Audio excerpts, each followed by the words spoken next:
तो साल 1859 एक ऐसी किताब पब्लिश होती है जिसने पूरी मानव इतिहास की दिशा और दशा बदल के रख दी। चार्ल्स डार्विन द्वारा ओरिजिन ऑफ स्पीसीज के अंदर थ्योरी ऑफ एवोल्यूशन को इंट्रोड्यूस किया गया, जिसमें बताया गया कि जीवन की शुरुआत, जीवन की उत्पत्ति कहाँ हुई और हम लोग उस जीव से लेके आज हम मनुष्य श्रेणी में खड़े हैं तो हम लोगों ने क्या क्या चीज़ें महसूस की हैं, हम लोग मनुष्य कैसे बने। और थ्योरी ऑफ एवोल्यूशन इस चीज़ को बहुत अच्छी तरह जस्टिफाई करती है। लेकिन एक बहुत इंटरेस्टिंग फैक्ट है, जब मैंने इस चीज़ को समझा और मैं आपको बताऊंगा तो आपको ये बहुत इंटरेस्टिंग लगेगा कि थ्योरी ऑफ एवोल्यूशन को हमारे पुराणों में भगवान विष्णु के 10 अवतार से बहुत हज़ारों साल पहले ही इंट्रोड्यूस करा चुके हैं। यहाँ तक मैं ये कहूँगा कि थ्योरी ऑफ एवोल्यूशन बिल्कुल एग्जैक्ट कार्बन कॉपी है 10 अवतार की कहानियों के द्वारा। तो आज के इस विषय में हम लोग बात करने वाले हैं, क्या चार्ल्स डार्विन ने कहीं से इंस्पायर हुए थे हमारे वेदों पुराणों पुराने कथाओं से, तब जाके उन्होंने ये थ्योरी ऑफ एवोल्यूशन को इंट्रोड्यूस किया, या फिर क्या उन्होंने पूरी तरीके से एग्जैक्ट कॉपी किया है भगवान विष्णु के 10 अवतारों को। आज हम इस चर्चा में विचार विमर्श करने वाले हैं। मेरा नाम है नरेंद्र और आप देख रहे हैं विचार विमर्श।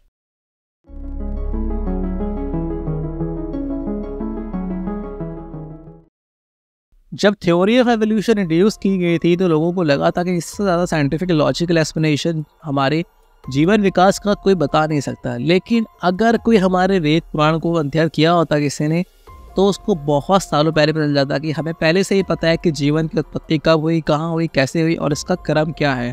तो सबसे पहले आता है मत्स्य अवतार। राजा मनु को एक छोटी मछली मिलती है तालाब में और मछली उनसे बोलती है कि मुझे तालाब में दोबारा मत फेंकिएगा, और उस मछली को लेके आते हैं अपने महल में और पात्र में डालते हैं। उसके बाद अलग पात्र में डालते हैं, उसके बाद अलग पात्र में डालते हैं। लेकिन वो मछली का साइज बढ़ते जा रहा था और थक हार के राजा मनु उस मछली को डालते हैं समुद्र में, और जैसे ही समुद्र में जाती है वो मछली पूरे समुद्र को घेर लेती है। उसके बाद भगवान विष्णु अपना पहला अवतार दिखाते हैं। भगवान विष्णु बोलते हैं कि हे राजन, आज से 7 दिन बाद ये पृथ्वी जलमग्न हो जाएगी और तुम्हें एक ऐसी नाव बनानी है जिसमें इस संसार के सारे जितने बीज पौधे हैं इनके आपको सैंपल लेके चढ़ना है और साथ में सप्त ऋषि को लेके चढ़ना है। उसके बाद मैं आपकी सहायता करूंगा, और ऐसा ही होता है। और थ्योरी ऑफ एवोल्यूशन में यही कहती है कि जीवन की उत्पत्ति, जीवन की शुरुआत पानी के अंदर ही हुई थी। तो इसी के साथ भगवान विष्णु का दूसरा अवतार है कच्छप अवतार। समुद्र मंथन के समय में मंदार पर्वत को स्थिर रखने के लिए भगवान विष्णु ने ये दूसरा कच्छप अवतार लिया था, जो एक रेप्टाइल की फॉर्म में है। और थ्योरी ऑफ एवोल्यूशन में यही कहती है कि जीव समुद्र से निकल के धरती पे आ रहे थे रेप्टाइल की फॉर्म में।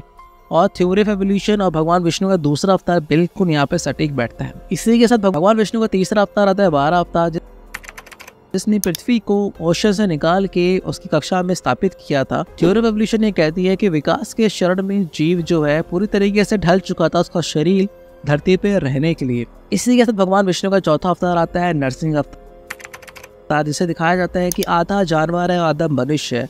थ्योरी ऑफ एवोल्यूशन में यही कहती है कि जीव विकास के इस समय में ना मनुष्य था ना जानवर था, वो आधा मनुष्य था और आधा जानवर था। इसके बाद आता है भगवान विष्णु का पांचवा अवतार जो है वामन अवतार। और वामन अवतार रिजेम्बलेंस करता है उस पर्सन से जहाँ पे विकास के इस क्रम में जीव जो है पूरी तरीके से मनुष्य बन चुका था शारीरिक रूप से, लेकिन उसके बुद्धि का विकास नहीं हुआ था। इसलिए बुद्धि का विकास को सिंबलाइज किया जाता है भगवान विष्णु के छोटे अवतार जो ड्राफ अवतार है, उससे दिखाया जाता है कि भगवान मनुष्य की बुद्धि छोटी थी, उससे में सीमित थी, तो विकसित नहीं हुई थी। और इस अवतार के बाद ही मनुष्य के जो सोचने और बुद्धि है उसका विकास होना शुरू हुआ, क्योंकि शारीरिक विकास तो हमारा नरसिंह अवतार के बाद वामन अवतार में कंप्लीट हो चुका था। तो इसी के साथ भगवान विष्णु का छठा अवतार आता है परशुराम। और परशुराम को देखोगे तो उनके हाथ में एक एक्स है, परशु है, तो जो सिंबलाइज करता है केव मैन, जहाँ पे उन्होंने पत्थर से हथियार बनाना शुरू कर दिया था। लेकिन उनका सभ्य समाज में रहने लायक अभी नहीं थे, वो जंगलों में रहते थे, अलग रहते थे, गुस्सैल थे, लड़ाई करते थे। सर्वाइवल ऑफ द फिटेस्ट की कहानी यहाँ पे चल रही थी, जो सबसे ताकतवर होगा सबसे ज़्यादा जिंदा वो रहेगा, जो कि जंगल में रहने के लिए बहुत ज़रूरी है।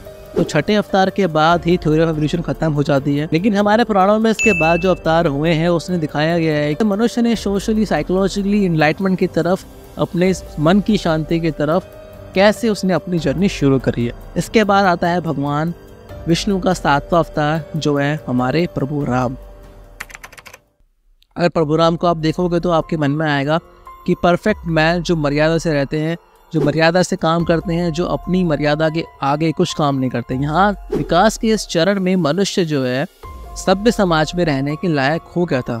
उसको परिवार का महत्व समझ में आ गया था। वो सम्मान के साथ रहना शुरू कर दिया था। वो अपने लिए सम्मान के लिए लड़ता था, सच्चाई के लिए लड़ता था, बैटलफील्ड में जाता था।